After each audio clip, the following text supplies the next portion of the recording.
Hi there, the name's Nico, and today I'll be going over patch note 0.61.0c.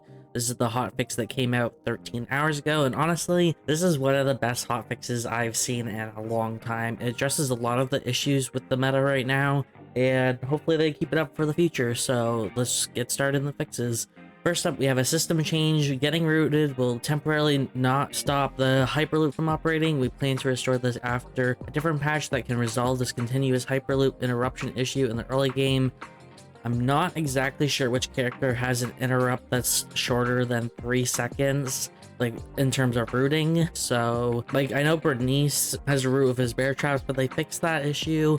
I guess maybe there's too many Bernices in games and doing it. I'm not too sure, but regardless, it's being removed temporarily.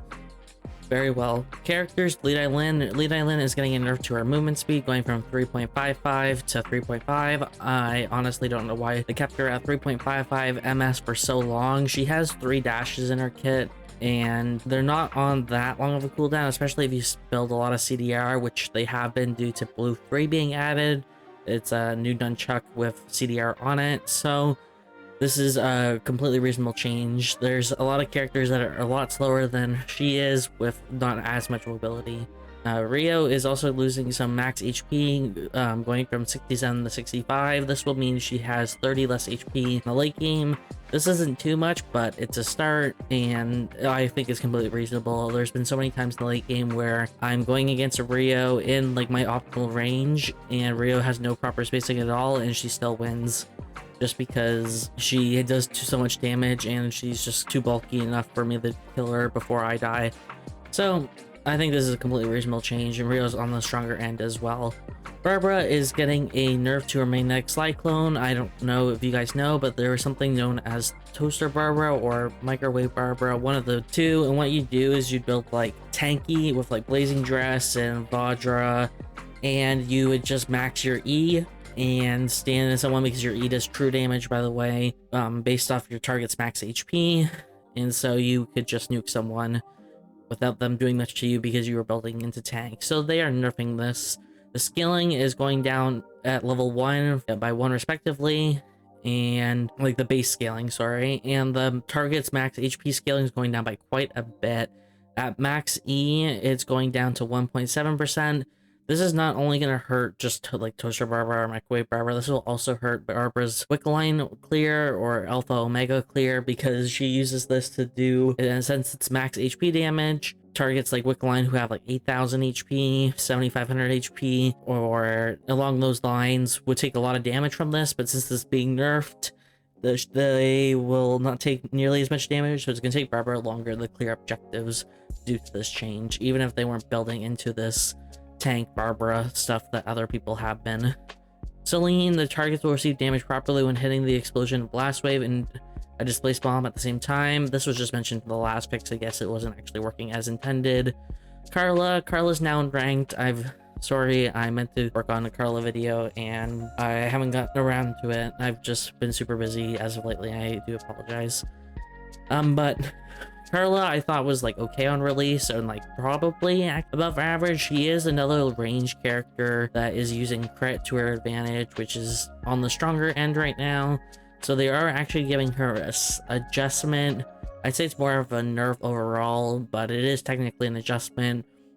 So the movement speed reduction is going up, so she'll reduce her target's movement speed from 25% to actually wait, yeah, I believe this is onto your target, by the way. So the movement speed reduction is going from 25 to 30%, so the opponent will move slightly slower, but it will last for 33% less, so going from 1.5 seconds to 1 second. So this is overall a nerf to her. It's not a major nerf, but it is something. And her damage dealt in squads will be going up by 2%, which I actually haven't played her in squads. You have to let me know what you guys think of her in team modes. Her kit seems more single target focused, but if aligned properly, you could actually do a lot of damage. So I guess in squads, she wasn't doing enough for her team. Chloe's next, losing some max HP from 752 to 712. This also makes sense. It's been very hard to kill Chloe's as of lately due to how tanky they are, and that's mainly because of how much HP Nina has, and with her ultimate being able to live for a long time. So they're nerfing her HP by a little bit. Priya's damage dealt in duos is going up by 3%. Priya was the second support character added to the game and just never really had a place, to be honest. They've buffed her a few times. They actually had to give her one nerf because she was able to do infinite shields. She can actually do that in Cobalt Protocol, but not in the main mode. So this change seems reasonable because, again, she's not on the strong end at all. Hyejin, motion effects are going under effects as they do not connect smoothly with the fixed post-cast delay. We plan on making another notice regarding skill delay improvements. Also, we're toning Hyejin down as she has been too good in upper ranks. Took me a while to say. Movement speed is going from 3.5 to 3.45. Again, I don't know why Hyejin was ever 3.5. This is a character with a 10-second mobility spell with no CDR, and oftentimes you have a little bit of CDR. At the highest CDR cap you can get in this game, 40%, she can actually get that down to 6 seconds, which is really insane for the type of mobility she has. She can do a lot of jumps that the majority of the cast can't. And I think she even has access to jumps that no one else but Hyejin can do. So this is completely reasonable and should have been done a long time ago, in my opinion. Shuriken Hyejin's damage dealt is going down by 5% in squads. Again, this makes sense because Hyejin has a really good kit for squads, and sometimes people play Shuriken instead of bow because the damage ratios are better on Shuriken. Even though overall bow scaling is better and the weapon options you have for bow are better, in my opinion. But if the ratios are too good on Shuriken, people will use Shuriken instead. So they can actually do more damage than bow. And that's being nerfed. So expect people to go back to more bow Hyejin than Shuriken Hyejin next patch. Well, it's already applied. During now, I mainly mean. Next up, we'll look at weapons. We have Blue 3 getting another nerf, going from 50 to 44 attack power. I even thought after the last nerfs they got, like the Hotfix nerfs, losing 9 AP, that it was still an incredibly strong weapon, and I was right. So it is losing 6 AP, so it's lost 15 AP overall, and I still think it's better than all the other other nunchuck weapons right now. So still expected to see use, but it won't be as strong. We have Jebe's Altered Bow also getting a 6 AP nerf. This is due to Hyejin, mainly some Rios, but it's mainly Hyejin. Ancient Bolt's getting a 2 AP nerf. This is mainly due to Rio and a little bit of Hyejin, but not nearly as much as the other way around.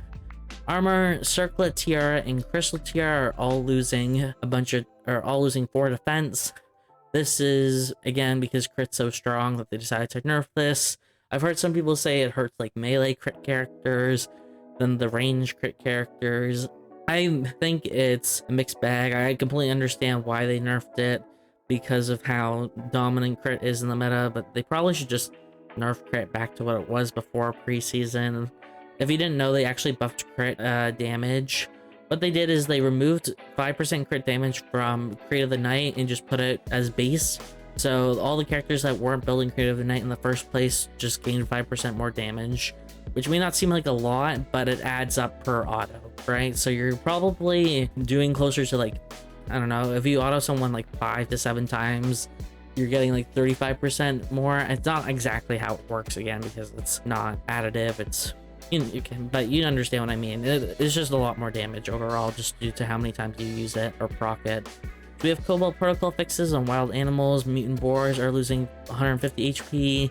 The tracking distance going a little farther. Mutant wolves also tracking distance going a bit further, and mutant bears are getting 25 more defense and have a shorter respawn time. This is fair enough. I already mentioned in my Cobalt Protocol tips video, I don't think farming animals past the first phase of the game is worth it, but they're just trying to make killing mutant boars a little bit faster and make killing mutant bears a little bit more time consuming, but get a bit more reward if you fight them more frequently. But it is what it is. Now we have Totem Mark II, which is only available in Cobalt Cobalt Protocol. This is losing 10% attack speed and giving 12% skill amp. This is because they want more of the spell amp characters to use it and make it more worthwhile, since a lot of the spell amp characters don't care about this attack speed. So they're trying to make it more flexible, but this is going to buff characters like Hyejin, who are already kind of strong, because she can use both the attack speed and skill amp. And we have some Cobalt Protocol mode adjustments, with Mai gaining 4% more damage, Axe Shaki taking 5% less, Two-Handed Sword taking 2% more, Camilla dealing 4% more damage and taking 3% less. Again, Camilla's just really bad. At least in, like, even in general, he's like below average in my opinion. You would have seen that from the tier list video, but I just wanted to restate it. I still think the same thing. Carla is doing 5% more damage and taking 2% less, and her ult cooldown is 5% shorter. So she's getting a buff overall in Cobalt Protocol.